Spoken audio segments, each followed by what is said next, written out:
Hi everyone, इथे मला अचानक भूक लागली आहे। मग फ्रीजमध्ये बघितलं तर मसाला फ्राईज आहे।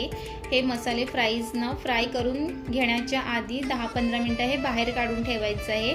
पण इथे मला खूप भूक लागली आहे, त्यामुळे मी 15 मिनिटं वाट बघणार नाही आहे। इथे गरम तेल झालेलं आहे, त्यामध्ये हे फ्राईज टाकणार आहे आणि फ्राय करून घेणार आहे। आणि इथे बघू शकतात की अशा पद्धतीने मस्त फ्राईज हे फ्राय करून झालेले आहे। आणि इथे मी 15 मिनिटं वाट न बघितलं मी हे तेल तुम्ही इथे बघू शकतात की कशा पद्धतीचे तेल हे अंगावरती उडालेलं आहे।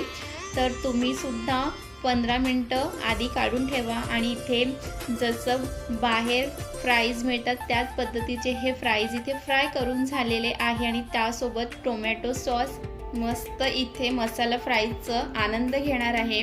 आणि तुम्हाला सुद्धा फ्राईज खायला आवडते का हे नक्की कमेंट्स करून सांगा। आणि डेली ब्लॉग विथ पायल या चॅनलला सबस्क्राईब करा।